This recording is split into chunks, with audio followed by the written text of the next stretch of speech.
So working on a cruise ship as a doctor. So, people, fellow doctors, friends, acquaintances, colleagues ask me all the time, how is it like working on a cruise ship? How much does it pay? What are the conditions for doctors? Is it worth it? And so on and so forth.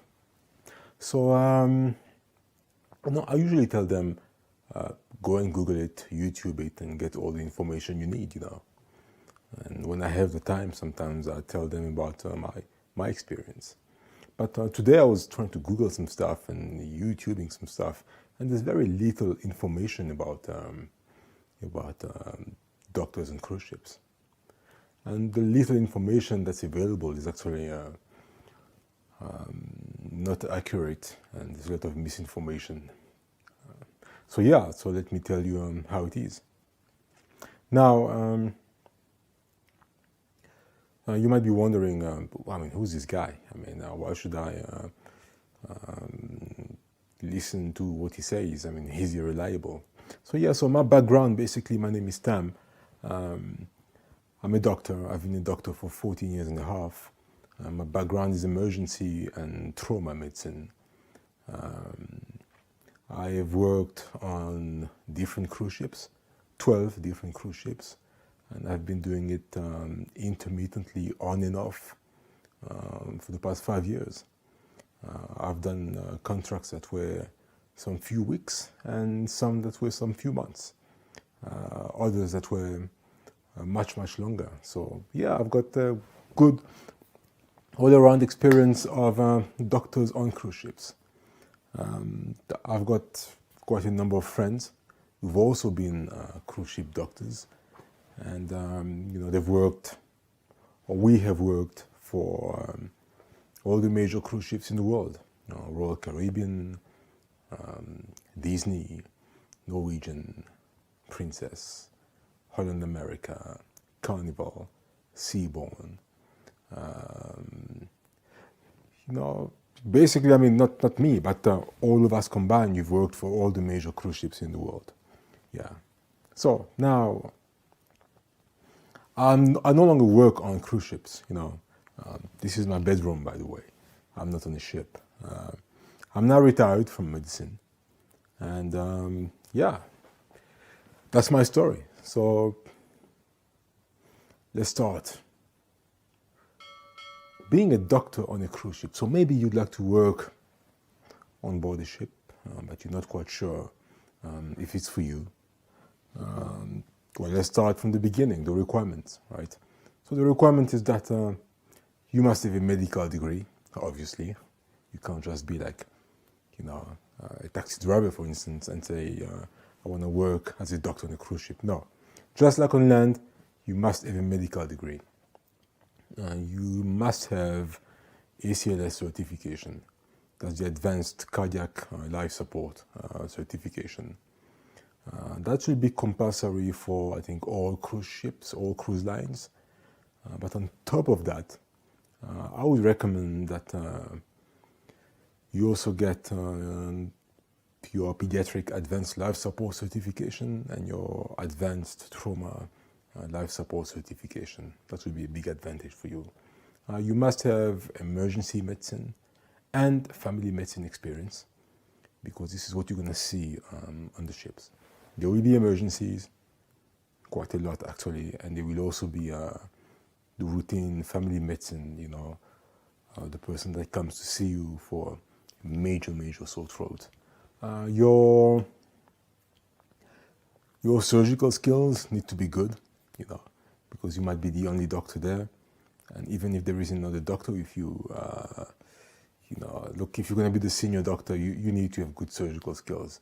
But even if you're not the senior doctor, still, there will be a lot of suturing, lacerations, stuff like that, You might have to put central lines, You must be familiar with ICU. There are ventilators on board. Sometimes you have serious emergencies and patients need to be put on a ventilator, right?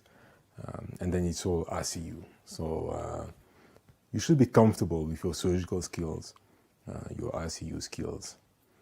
your general medicine, your emergency and trauma, and your family medicine. So you can see already that you have to be versatile. I've seen doctors, I've worked with doctors who are coming from, let's say, a background of cardiology, right? And you might be the best cardiologist in the world, but if you're gonna come on a cruise ship, yes, sure, somebody comes and gets a heart attack,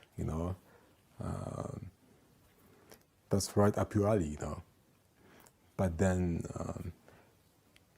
a 6-year-old is drowning or had a near drowning experience and is brought in the ER unconscious, or you have to respond quickly to a patient in diabetic ketoacidosis, or a pregnant woman is suddenly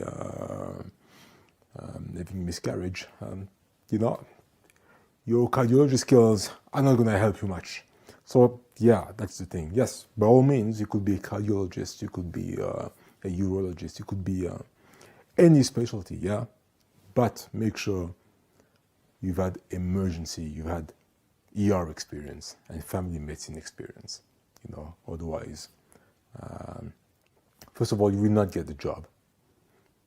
And if by some miracle you get the job, you will not be comfortable, and you will put the lives of your passengers and crew at risk, right? Yes, you might want to go work on a cruise ship because you might have the idea that, it's going to be a lot of fun and it's going to be relaxing. Yes, fun it could be. Relaxing, I'm not sure. Probably not.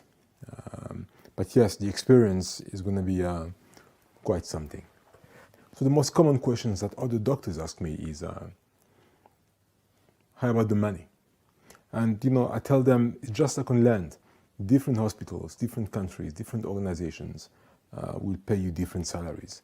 Different cruise lines, different positions, different salaries. So the range goes from poorer cruise lines might start you up at $6,500, and that would be a Pullmantur, a Spanish cruise line from Madrid. They give their ship physician $6,500, and they give their senior physician $7,500. And then you have a lot of cruise lines that will give you, for the ship doctor, about $9,000-$10,000, and then for the senior doctor about $12,000. And then you have other cruise lines who will push the salary up to $14,000, $15,000 for the senior doctor. And yet again, you have some other cruise lines who work on commission. So you get a high salary plus commission. And then, there, the sky's the limit, I guess, And the busier you are, the more money you make. Now, bear in mind that the salary you get on board is tax-free. That's a big advantage, right? So your gross salary is your net salary, and that's what some people don't really understand. I'll give you an example. If a cruise line gives you $13,000, right? That's your gross salary and your net salary because you're not paying taxes on it, right? For you on land to get that $13,000 net, you will need to be paid $20,000, then minus taxation, you get to $13,000. Now bear in mind that while you're on a cruise ship, you have minimal expenditure, right? You're not driving, you don't have a car, you don't pay for gas, for fuel, for any of those things, transportation, that you don't pay for any of those things. Then you don't pay for electricity, water, air conditioning, and all that stuff. All right, so again, your expenditures are reduced. So, yeah, salary is good, I would say. Like I said, between $400 and $500 a day. It's not bad when you're considering that on the ship where you will be, some crew members will be getting paid $500 a month. So these are the pros, right? Your tax-free salary and stuff. But bear in mind that if you are a citizen or a resident of a country where the cruise line you're going to be working for is from, then your salary will be taxed. If you are a French doctor and you're working for Croisière de France, and you're based in Marseille, for instance, then your salary is going to be taxed, right? And I'm assuming that if you're a British doctor and you're working out of Southampton for a British cruise company, you will be taxed. You're Italian, you're working for Costa, and you're based in Italy, I'm sure you'll be taxed, you know. The same goes for all the other cruise lines.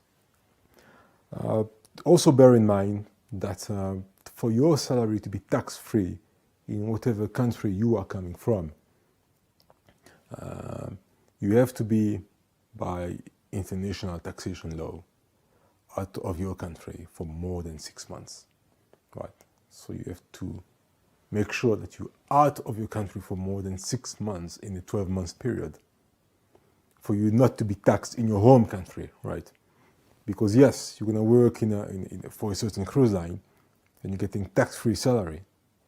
But if you're going to just be spending 2 months a year doing that, and then the remaining 10 months you'll be back in hospital or at your practice working, then the money you made for these 2 months is taxable because it's less than 6 months, right? So be aware of the taxation laws of your country, you know. Different countries have different laws, you know. I know Canada has got some exceptions. England's got some exceptions and stuff like that, you know. So yeah, just do your research and be sure that, you know, you factor in all these parameters. Yeah, so that's it.